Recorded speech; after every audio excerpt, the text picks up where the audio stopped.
Murder, mayhem, secrets, lies, blackmail.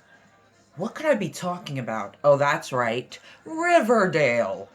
Okay, guys, get ready because this is going to go on YouTube because it's going to be too long to put into parts on Twitter. But this is going to be my Ranview type thing, rant slash review of episode 13. Which, let me first start by saying, sorry for the accent. Let me first start by saying, I thought we were waiting until February 21st for episode 14. No. March 7th. A month from now. A month. We have to wait. All I want to say to that is, they better damn well give us some good ass fucking hints, spoilers, freaking promos, previews. I don't know. They better give us something because I cannot watch the promo over and over again and just deal with and live with that for this whole freaking month. I'm just mind blown that it's a month. Dang it! Ugh. Like, why didn't it say this? Like, I heard about a month hiatus, but I assumed it was after, like, episode 15. No. After episode 13. I'm so sad. Okay, so put that aside. Got my coffee. Get your coffee, your tea, your alcoholic beverage, your snack, your anything, your blankie, whatever you want to get. Sit back, relax, enjoy, watch, and let's talk Riverdale. Hashtag Riverdale Talk with Noel. Okay. So, first let's start by saying about Chick. Okay. Hart Denton, who plays Chick.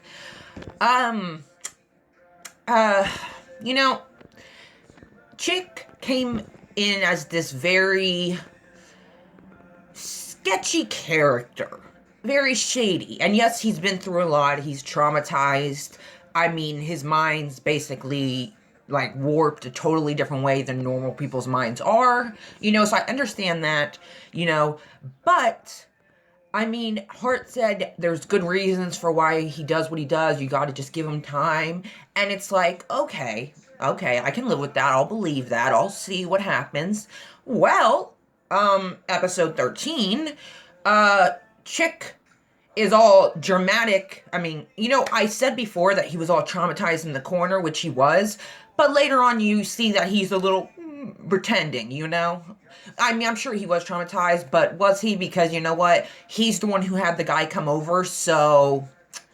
And what makes no sense is if he had the guy come... See, he tells Betty not to tell anyone where they live, and yet he does it with a fucking drug dealer. Okay.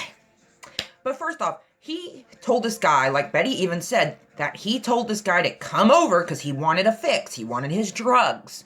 So, what led to him attacking Alice and Chick protecting her and killing him? I mean, the dude had to use a lot of force with that lamp to kill him because there was tons of blood. I mean, a serious head injury he had. And like, wow. He had to have a lot of hate or something to do that, or just some super strength came out, or maybe he's just strong and he just doesn't look it. But he has this guy come over, and then he acts all surprised when he arrives and all like nervous. Meanwhile, you texted him to come over because you needed a fix. Like, what did you expect to happen? Alice lives there. Alice is there. I mean, I don't know what he was thinking when he did this. And then it's like, what happened? Like, how did he get in the house? What did he say after he said, where's Chick, Like, what led to him attacking Alice and Chick protecting her? Because also, when Betty asked if it was self-defense, it took a minute for Alice to say it was. I don't really think it was. It probably was not self-defense. I don't really know what happened in that moment. Only Alice, Chick, and the dead guy know. So, we don't know exactly what happened in that moment. All we know is that Chick intentionally had that guy come over. So of course Alice, she doesn't want to call the cops because she wants to protect her son. She doesn't want to lose him like she lost Polly. It's understandable. Like, I understand Alice. Of course, she's scared she's going to lose Chick. They're going to take him away. And she already lost Polly. And she can't lose anybody else, And she's finally happy for the first time in a long time. Even though she's clearly ignoring these weird warning signs. Because, even Betty now is, Betty used to be on Chick's side, and I'm not saying she's not anymore, but even she's to the point where it's like, because when he was like sitting there at the table, she was like, are you kidding me? No one's buying the waterworks. And it's like, thank you, Betty, because no one's buying it. Okay? Alice doesn't want to listen. Like, dude, he intentionally had this guy come over, and then the guy winds up dead. Was that his plan all along? I don't, what was going through his head? He knew Alice was going to be there and was there, so why would he have a drug dealer come to the house, And then act all surprised. But Betty is really looking at Chick differently. She's finding some sketchy things out, which also, he cut Hal out of the picture. We all know Hal doesn't like Chick. Chick doesn't like Hal. I don't know if Chick doesn't like Hal. I think Chick doesn't like Hal because, not because Hal dislikes Chick, but because Hal is getting in the way of Chick and Alice's relationship, and Chick being part of this family that he was never a part of. So I think he kind of wants Hal out of the picture to have this perfect family. Maybe he just wants it to be him and Alice, which would be nuts. I'm just saying, there's only Betty left. So, you never know. But yeah, that's just really sketchy. He's just, I don't see where's the good reasoning for why he's doing this stuff. Like Hart said, I don't see it. This whole episode, and then when Alice is like freaking defending him and stuff to Betty, he's all like in the background. Like, are you fucking kidding me? He's playing you all. Like, he knows what he's doing, and he's doing it excellent. But Betty, see, she's an investigator. See, she doesn't stop. She's like Jughead in that way also. She doesn't stop until she gets to the truth. And she is going to find out the truth about you. She is. Like, Chick is going to be found out. I don't know what his deal is. I really don't. I don't know what is going on in his mind. I don't know why. It's just so weird, when he has Alice like under his thumb and he knows it, so he uses it to his advantage. And it's just so crazy because now, because of him, now Alice, Betty, Jughead, FP are all involved in this murder, And that traumatized Betty, first of all. Because she's cleaning up blood from a dead body of a person who could have a family, who is an actual human being, and they're just discarding it like trash. And she's at a breaking point. Of course you're going to keep imagining the blood and the scene and the getting rid of the body. And what if he had a family? What if he had kids? Even though he's a drug dealer, he's still a human being, And at first when she took his phone, I was like, why are you stupid? Don't take his phone. But she turned the GPS off because you could track it, But, I feel like you could still track it without the GPS. If you went to the cops, though, they would do it with their special shit. But anyways, it was better that she took the phone because then it could have been tracked back there. But they still could track the phone up until it stopped tracking to see that it was tracked to that sewer. But there would be nothing there because they got rid of the body for good, thankfully. Which also I can say, I love that. Okay, I am not a Betty and Jughead shipper at all. But I am not going to deny that I loved Betty and Jughead this episode. I really did, especially Jughead. Jughead so willingly was there for Betty, and not even just there for Betty, but he right away on the spot said, oh, that's my car, right there implicated himself in this murder. Even though he had nothing to do with it, by going along with it and lying and saying this dead man's car is his car, he's implicated in this murder, And, for Jughead to do that, that really, touched my heart. Even Betty was surprised. It was just, and I don't want Jughead to be implicated. I don't want him to be in all of this. Betty either. This sucks that they're going through this. But, Betty and Jughead this episode, seeing him, just be there for her and, automatically just right on the spot be like, yeah, it's my car, to help her, to make sure no one finds out. And then FP gets involved. and he helps out, and I love, you get to see FP help. Like, I hate that FP got pulled back in because, he already went through this with Jason, but now he's learned his lesson, and also he doesn't want to have another Jason Blossom on our hands. So he got rid of the body in the best way possible where there would be nothing left. They got rid of the car and the phone, which they could find the car and phone eventually. I doubt it, but you never know in Riverdale. Someone could stumble across something, or who knows, maybe it floats to the top. You never know. But because I feel like the murder is going to come back. I mean, the murder, you're not going to just murder someone, get away with it, and end a story, It's going to come back in some way or form.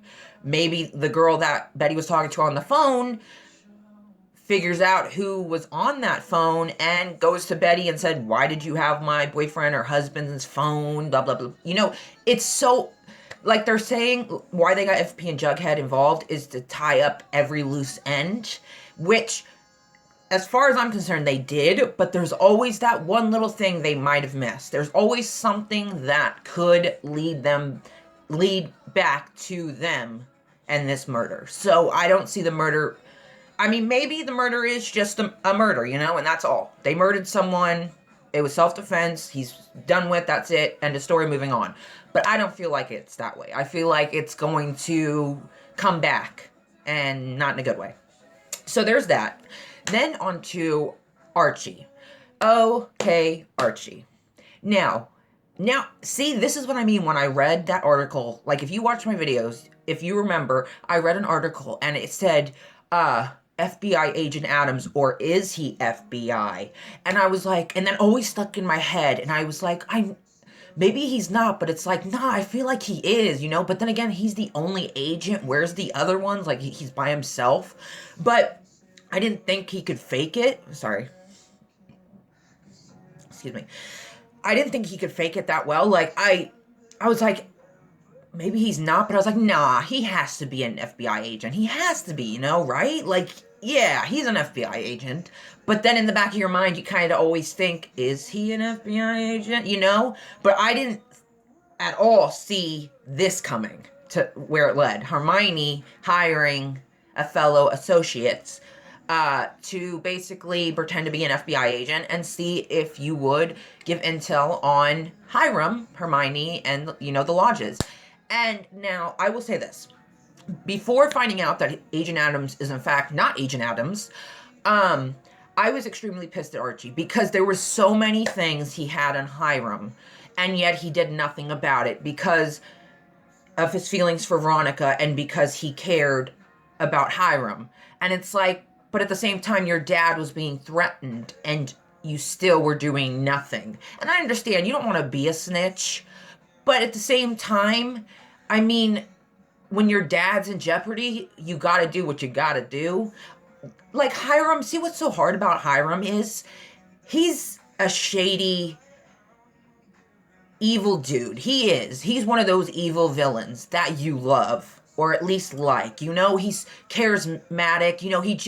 He knows what to say, how to say it. He knows how to get his way most of the time. What was his name? So Hiram, yeah, hold on. Okay, sorry. But yeah, so Hiram knows kind of how to get his way, so it's like hard to, so I understand why Archie likes Hiram, but at the same time, it's like, dude, you helped Hiram basically murder this other guy. Yes, you stopped this dude, Papa Poutine or whatever, from murdering Hiram, but you got him killed instead by saving Hiram. So where's the line? Where do you draw the line? Is it okay that you basically got this man killed because you saved Hiram's life? I mean, does that make it okay? This is whenever FP said to Jughead about taking off Penny's tattoo, this is something you don't come back from. That's the same with Archie, too. That's not something you come back from. Like, I feel like that's such a big thing that no one really acknowledges or talks about. Like, dude, you legit got someone killed. Yes, to save Hiram, but you still got him killed, not meaning to, but you should have known telling him this, that was going to happen. It's mob. It's a mob. Like, come on. If one's going to take out the other, they're gonna take out that one first. You know, like, come on. Like, you should know, Archie. Like, Archie was just stupid with this whole shit all along the way. Like, he wasn't telling anything. He was making lies, and it was pissing me off because, like, I just hate that. You know, I just hated that. You know, you see Jughead, and he is totally, you know, like, he was like, no deal. Because, you know, when Hiram said, just make sure you keep my name out of it, that's like, oh, because there's a lot on you that you don't want people to know, so no deal. And I was like, hell yeah. And FP stood right next to him, and he was like, no deal. And I was like, hell yeah. Because you can't buy them, dude. Hiram, I'm sorry, but Jughead Jones, FP Jones, they can't be bought. The serpents can't be bought. Well, Tallboy could, because he's not even a fucking serpent. He's a pussy bitch. What? No. But, yeah, I'm so glad they didn't take the deal. Because, like, I mean, Jughead, I love it. I love Jughead. Him going to Mayor McCoy and telling her everything he knows and, like, saying, this is your chance to come clean. Like, I'm not nervous that Jughead's gonna be killed because, of course, because, of course, Jughead's not gonna die. But if he wasn't such a main character, he would be dead by now because he has so much dirt on so many different people, and he's making sure everyone knows it, and he's making sure to keep piling it up so he can use it and expose the truth and all the lies that these people have been telling and all the bribes. So he naturally would be killed to keep these all quiet, all these secrets, bribes, lies, everything quiet. But that can't happen because, you know, it's Jughead Jones. But I love watching Jughead go on his path of righteousness. I feel weird saying that because the Black Hood, but it's like he does not stop at anything to get to the truth. Like, he will get to the truth one way or another, and he will not be threatened or bullied into keeping quiet. That's just not Jughead. And that's what I love so much about him. He's so vocal, whereas Archie is not so much. Which, okay, it worked out in Archie's favor that he didn't say anything because, I mean, it turns out the agent wasn't an agent. And it was a setup by Hermione. Hello? Oh my god. Didn't see that coming. I thought he was meeting with Hiram, not Hermione. But, holy shit. Like, thank God he didn't say anything now that you find out he's not an FBI agent. Thank God. Thank God. And thank God he told Hiram that the FBI approached him and what he did, Agent Adams stuff. Because if he would have gave any dirt, him and his father probably would be dead, or something would have happened. So now I see why the writers weren't having Archie give any information, besides the fact that he loves Veronica, and he likes the father, and he doesn't want to hurt the family, blah, blah, blah. Also, it also is because, you know, we're going to see now that Agent Adams is not, in fact, an agent, so that's why Archie was really not selling anything, because if he did, you know, bad things would happen. But instead, he's welcomed into the family of the Lodges. Yeah, great. Okay. Gosh, I don't know, you know, I don't know where this is headed, you know. I mean, as you see the Lodges, like, okay, I have to say this. Veronica finally did something I can actually say that I loved and respected completely, and that this episode made me like her again. And unlike the past few episodes, because she went to Mayor McCoy to tell her that her parents were going to release the affair with Sheriff Keller, you know, and that would cause a lot of drama because she is married, you know, and it's the sheriff and stuff, and, you know, it's a scandal. And so I really respect Veronica for going there and telling her and warning her, because she knew it was cruel if the parents did that, and she didn't want them to do that because she knew about the affair before they did, you know. So she went to her, and I really respected that, and I really loved that about Veronica. And I also loved that when her father asked her about it, you know, she was like, no, I did not. And you know she's lying, and you can tell that he can tell she's lying, but it's how they are, because it's the same from before when she asked if he had Papa Putain or whatever shot, and he said, no, mija, I did not, you know. It's like that. They're both lying to each other, but I think deep down they both know they're lying to each other, you know, I feel like. But, yeah, I really respected that about Veronica. I really did. Like, I really liked that, because even though I don't like Mayor McCoy, really, because she takes these bribes and she's destroying the South Side and she's hurting my Serpents, my Jughead and FP, and she's just being bribed into everything. So, of course, I don't really like her.